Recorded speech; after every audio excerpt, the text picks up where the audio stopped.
After the United States declared independence in 1776, the delegates of the 13 original states established the Articles of Confederation. This document formed a central government with power to manage certain affairs of the new nation. The Articles of Confederation didn't do enough to address issues like foreign trade, taxes, or a common military for protection. For years, the country languished under these difficulties without the ability to pass meaningful laws. In 1787, the states sent their delegates to Philadelphia to try to resolve this problem. Americans were hesitant to give too much power to a central government. Many were afraid of falling back to a monarchical form of government like the one they had escaped in Old England. Under the leadership of Virginia delegate James Madison, a document was written and over the course of that summer, fiercely debated, modified, and finally agreed upon. This was the Constitution of the United States. Its intent was to establish justice, ensure peace, provide a common defense, and to secure the blessings of liberty for all Americans.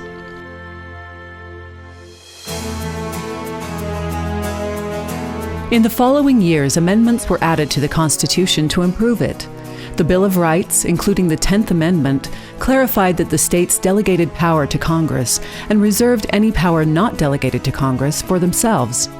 By ratifying the Constitution and the amendments, the states had arrived at an agreement whereby states' rights and powers were balanced with a strong central government.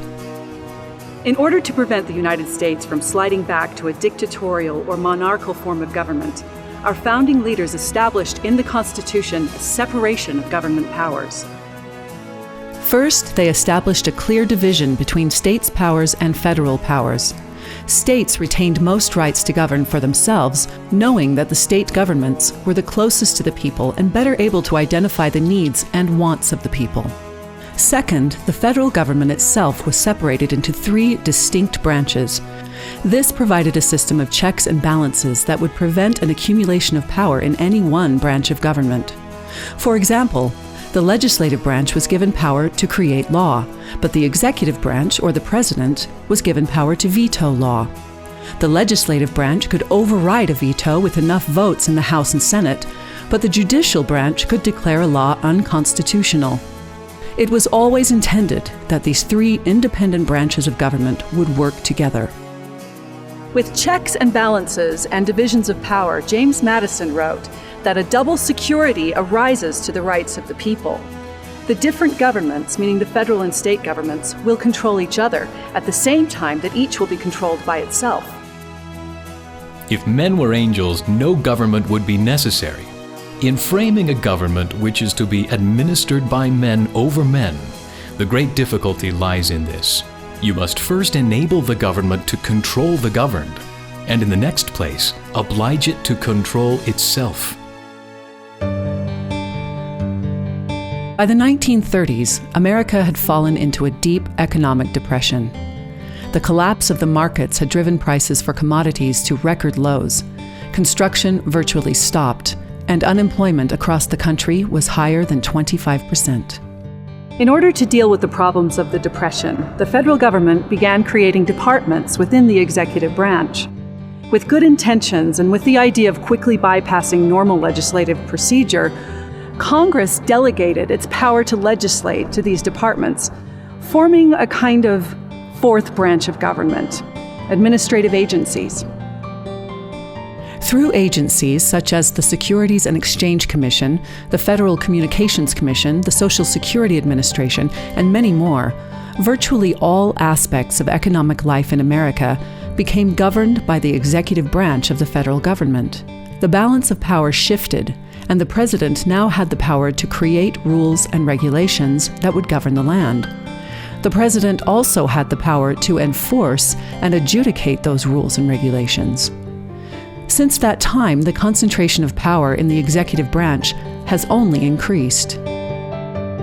Historical events such as World War II, the Cold War, the attacks of 9/11, and even climate change have often given the executive branch more reasons to concentrate legislative and judicial powers within its administrative agencies. Unelected officials who run the agencies are free to create rules and regulations that can have tremendous impact on the civil liberties of American citizens.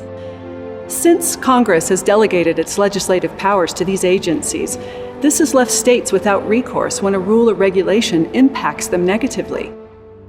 Whether the president has been a Democrat or Republican, the concentration of power in the executive branch has in fact become the greatest threat to our civil liberties.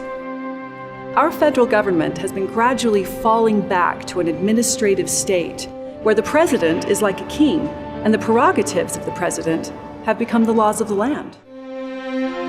Introduced to Congress in 2016 was a new amendment called the Re-Empowerment of the States Amendment. It is designed to shift power back to the states by allowing 2/3 of the state legislatures to repeal executive orders and other regulatory actions of the federal government. If ratified, this amendment would give states a necessary check on the use of legislative and judicial power by the executive branch. One of our founding leaders, Thomas Jefferson, declared that we in America do not have government by the majority, we have government by the majority who participate. All tyranny needs to gain a foothold is for people of good conscience to remain silent. Let us carry ourselves back to the time when the Constitution was adopted. Recollect the spirit manifested in the debates, and instead of trying what meaning may be squeezed out of the text or invented against it, conform to the probable one in which it was passed. Our founding leaders never meant for us as Americans to be subject to one branch of government or to one ruler. As citizens and as individual states, we have a right to protection under the Constitution of the United States. Please go to reempowermentofthestates.com and ask your members of Congress to support the Re-Empowerment of the States Amendment.